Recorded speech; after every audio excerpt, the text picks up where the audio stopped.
everybody. It's Matt Robinson, and welcome to the digital version of the Writer's Block. We're starting off with a friend and neighbor, Lorraine Smith. We're preparing to mark Juneteenth and to hopefully learn a little bit about our country's history, for better or for worse. And so I wanted to get a talented tour guide to a great story of Black America. It is called Still Searching. It's right here. And we're going to talk about that and some other things today. It's the story of a young African-American woman who is seeking her own liberation. So very apropos. Lorraine wrote it as her debut novel at the age of 65. So all of you people out there who say you're too old to write a book or, you'll do it someday, don't wait. That's the premise of my show. Don't wait. Whoops. All right.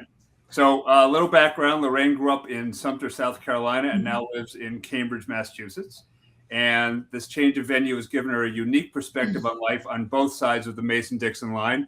And that has in turn educated her novel and her main character, Brenda Peakson, a young woman growing up in the segregated South who struggles, like so many of us do, to find her place in a world filled with expectations and limitations.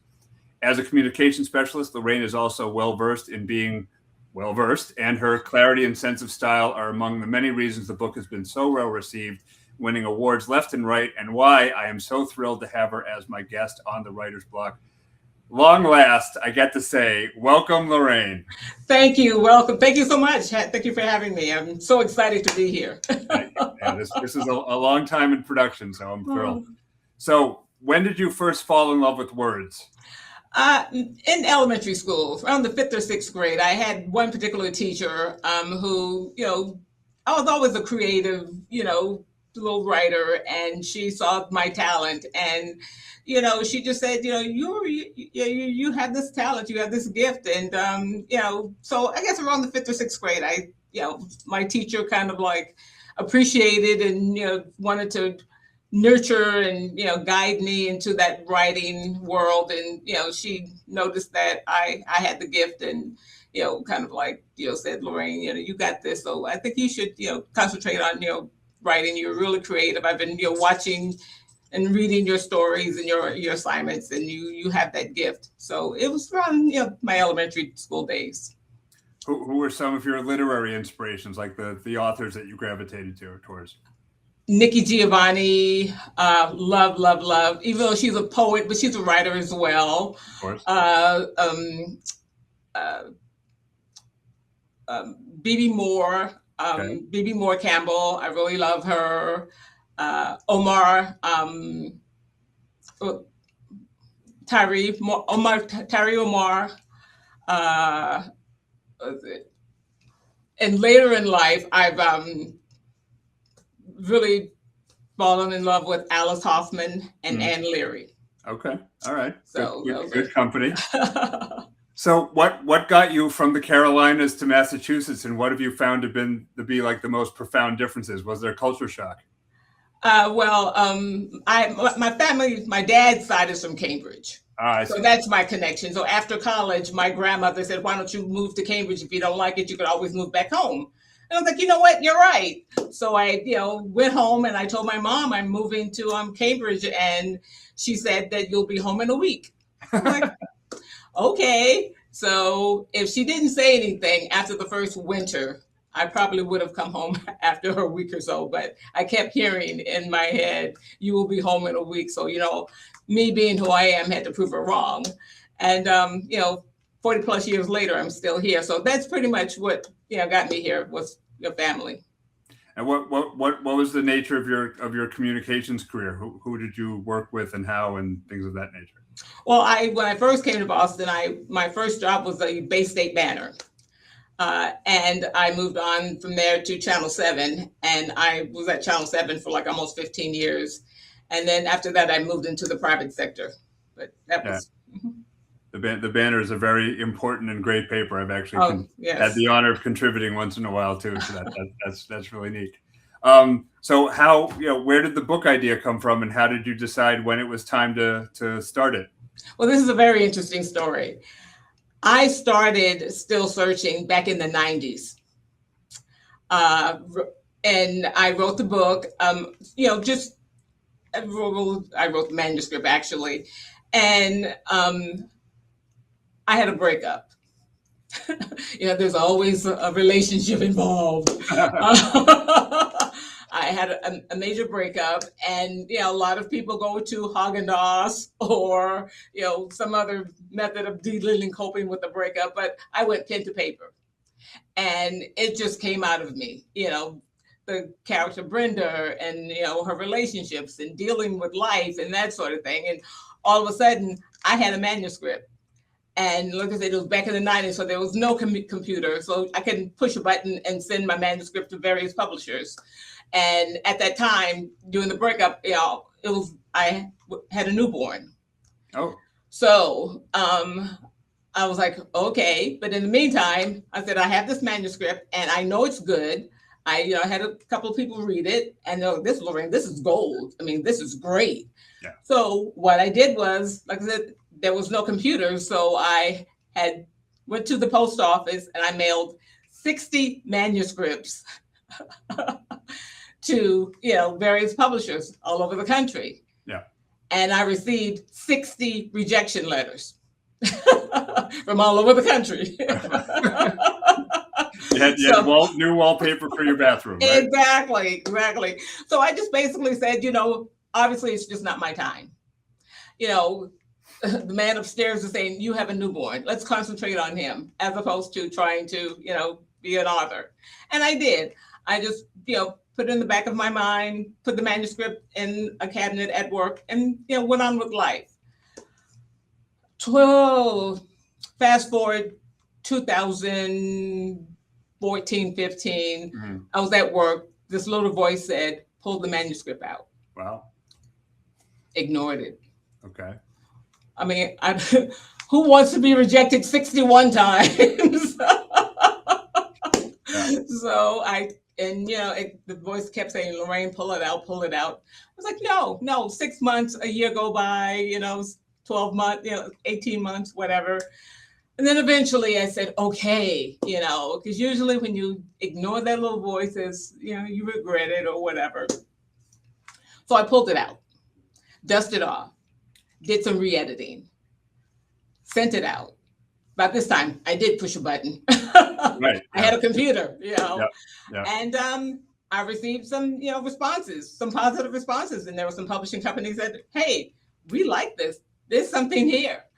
And, I signed with a small publishing company because I wanted someone to hold my hand. Being a first-time author, I didn't want a major company and then get lost in the shuffle and whatever. So I signed with a small publishing company out of Pennsylvania, and they were amazing. Okay, I signed my contract in October, and in December I had a mammogram. Oh. Lorraine Smith, you have breast cancer. Oh my gosh. At Mount Auburn Hospital in Cambridge. Mm. I'm like, okay, what now? Do I put this on pause? What's what? My publishing company said, whatever you want to do, we can put it on pause. We could, whatever. So what I decided to do was, while I was going through operations, chemo, radiation, appointments, we went ahead.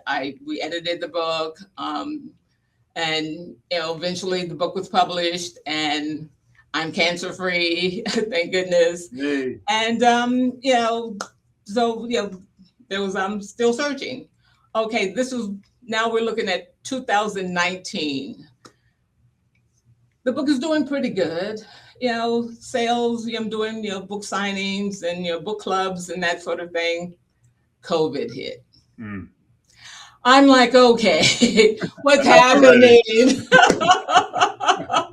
So of course the world stops, and people are not necessarily reading or buying books because they're trying to figure out how to live. So it was on pause, and then so my people said, okay, after COVID, let's republish the book. Let's give it another go. I'm like, okay. So we republished the book, and it's doing amazing. I mean, it's just taking off like, I'm winning awards and that sort of thing. It's just like, so my thing is, life is not a pause. a period is not a pause is not a period. Right. Just because things are on pause right now, that's not the end all to be all. It's Right. just, for now, it's just a pause, not a period. And that's the lesson I learned throughout the whole situation, the whole, experience, that, just be patient. When it's your time, and just sit back, be patient, do what you have to do, make sure your ducks are in order, and it will happen. Do you think that having the book helped your healing process in any way? Of course. Yeah. It got my mind off of my issues, and I could concentrate on something else. And I have a son, and I was when you're going through breast cancer or any sort of illness, for me, for example, I was trying to be strong for him. He was trying to be strong for me. In the meantime, we're probably both, going crazy on the inside. But I was just trying to be strong for him, and and the book was a distraction, and yes. Does he know that you put it down when he was born? No. Oh, now he will. Oops. Now he does. Sorry. So after the challenges, so many challenges, not just the process. It's awards and all the book clubs. You've had great success. Are people nagging you for the sequel, or what are your plans? Well, funny you should mention that. I do have another book that's in the works. It's not exactly a sequel, but it is based on two best friends, just like Still Searching.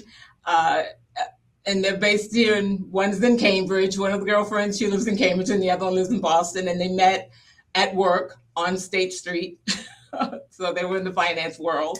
Yeah. So it's, we're still going with the girlfriends, and this one is basically, they're all empty nesters now. They're both empty nesters, and now it's like, what's next? So that's the premise of that book. What elements of your, other than the Cambridge, are your characters semi-autobiographical or based on people you've grown up with? I guess that's sort of unavoidable to some degree. Well, I could relate, and but not necessarily. I take bits and pieces. But it's basically fiction. Okay. So what lessons did you learn both about writing and about life from creating these worlds?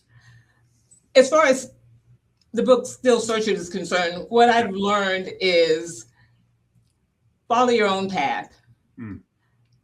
Don't necessarily take the traditional way. There's a big world out here. Explore it. Take chances. I'm not going to say take a risk. I like to say take chances, and let the chips fall where they may. I'm sure life is a lesson, and if you learn from it, if it didn't work out or whatever, you learn from your lessons and keep going. Right. And that was basically the premise of the book, Still Searching. Right. Life is a whole big lesson, and you learn from it, and you explore it, and you enjoy it, and you have no regrets. At the end of the day, have no regrets. Well, it seems that you followed that advice to a T, because you certainly had some obstacles pop up along the way, and to have the success you've had is just speaks of your character and your perseverance, both of which, as we know, are so important for especially first time writers, because the rain of rejections can get you down, but it could be that next letter. You never know. Exactly. Yeah.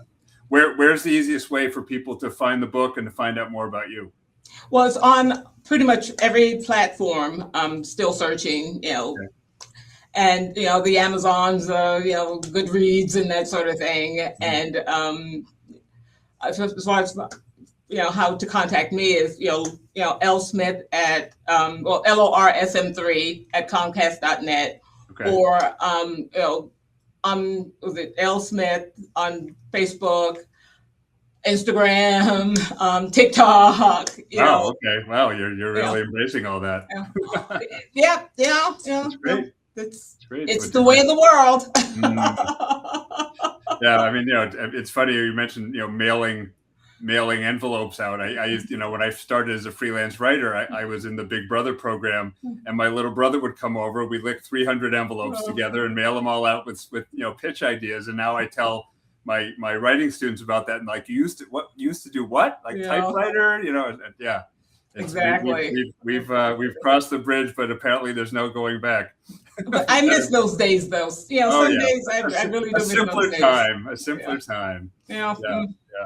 Anyway, I'm so glad we could do this. Thank you so much for the time and your patience and for this wonderful story. I hope everyone goes and checks it out. Here it is, in case you're looking at your local bookstore or online. And hopefully we'll see you folks again on the Writer's Block. Thank you so much. Had a great time.